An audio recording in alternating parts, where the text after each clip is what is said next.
So there are things that you can do in order to maximize your productivity and maximize your time. And so that's what I'm going to be sharing with you in the next few moments.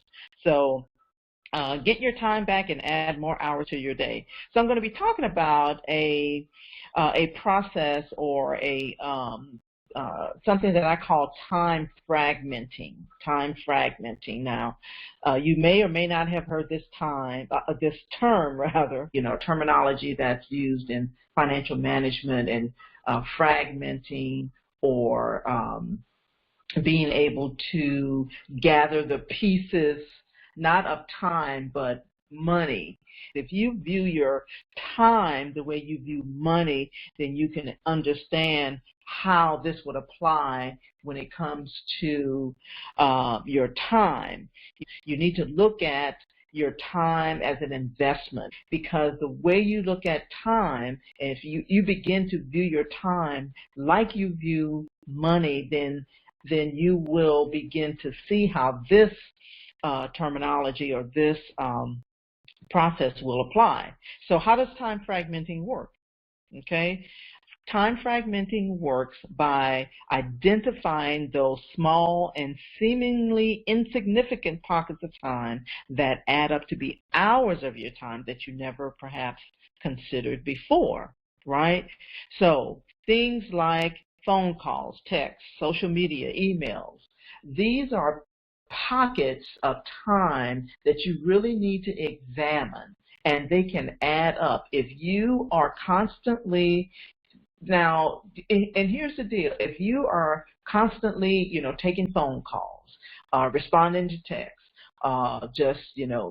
on social media, checking your emails, without having some type of process in place or some type of way that you are monitoring these activities, then you are losing time, and these are fragments of time that will really add up and render you non-productive. Your inability to say no is another thing. That's another time fragment that will add up, right? Because if you're constantly saying yes to something, and that is going to zap you of the time that you needed to do something else, then that is another time fragment that you are losing and needs to be recaptured.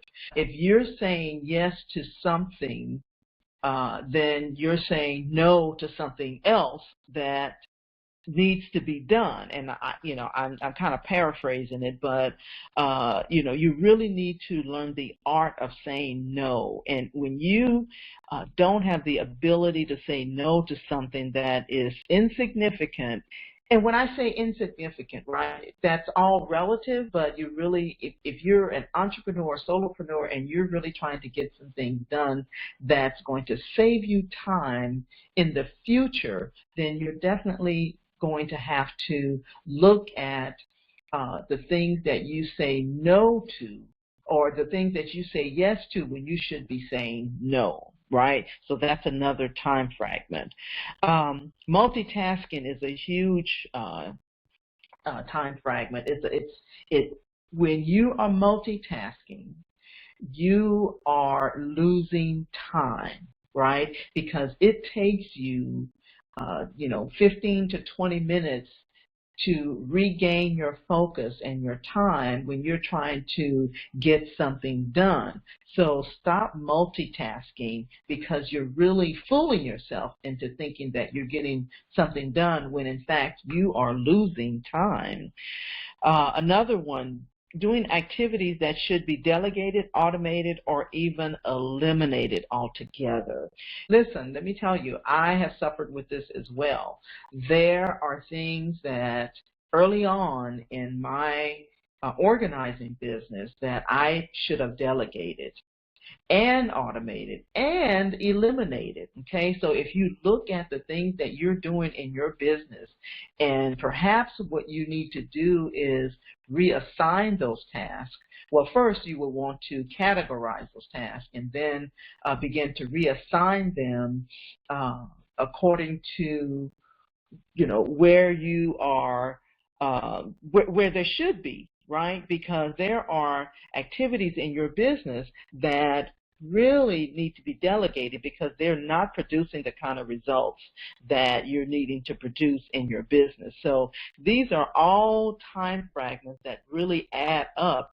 And really, if you look at, the amount of phone calls that's unnecessary that you're receiving or making just because you're trying to procrastinate about something, or you allow someone to pick your brain, is if they schedule the time to talk with you and then they pay you for that time. Okay, then you can say, yes, I'll allow you to pick my brain, but it's going to cost you $75 or whatever, whatever you feel like your time is worth.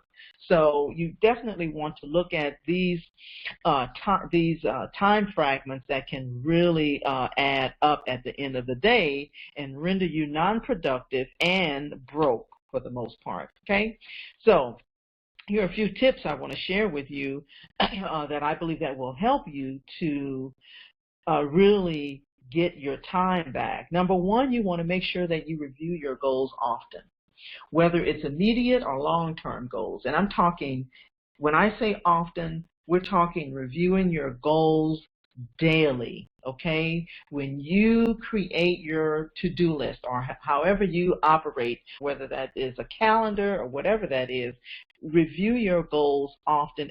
Make sure that you review them often. So whether they're immediate goals or whether they're long-term goals, you need to review them often.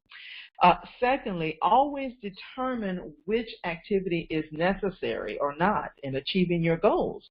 Just like I just said a few moments ago, there's going to be interruptions and distractions and phone calls and texts and emails that this activity needs to be scheduled in your day, right? And it's not, otherwise you're going to be doing things that's going to derail you and take you off track, right? So make sure that you determine which activity is necessary and or not in terms of achieving your goals. Use apps and calendars and tools that's going to help you to be consistent, reminders with your calendars. One of the things that I do, I have a two-part calendaring process or time management process. I do have a to-do list, but I write them down because it helps me to remember.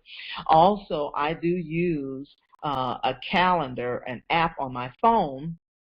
I mean, it's just free. I mean, just a calendar because I want those reminders. I like to get a notification to go ahead and start this, and then it's time for me to stop, certain things. And, we can, that kind of actually reminds me of, another process that I'm going to share later in another video, but, time blocking and time chunking, but we'll talk about that in another video. But yeah, so you definitely will want to use tools and apps that's going to help you to be consistent. And again, learning to say no. Okay, I can't tell you how many times I have picked up the phone or, I have, responded to a text when really I just should have just, allowed it to, the phone call to actually go into voicemail until I can get back to them and respond, accordingly. So remember, don't let your productivity bank become depleted. Make sure to recover and capture those time fragments and waste nothing. Now, when I talk about wasting nothing, I am not talking about, how can I say this? Make sure that you are not, that you are leaving some time for flexibility, okay? You may have, children, you may have, things, you may even, work for someone that doesn't allow you to be so, strict and stringent in your in your time. Make sure you allow for some flexibility, okay? But you definitely want to look at this process for recovering and capturing those time fragments so that you're not wasting time doing things and doing activities that can otherwise either be, done by someone else or delegated, automated, or eliminated altogether. Now, if you don't do that, you will find yourself consistently overwhelmed, tired, and exhausted. You're going to have incomplete tasks or incomplete tasks, however you want to put it, tasks and projects that's going to be constantly on your brain, and that's going to cause you to feel overwhelmed because it's always on your brain. The thing is this, your brain is not there for you to hold all of this information. You should be processing information. Your brain is a processor, okay? Your productivity bank will be depleted, like I said.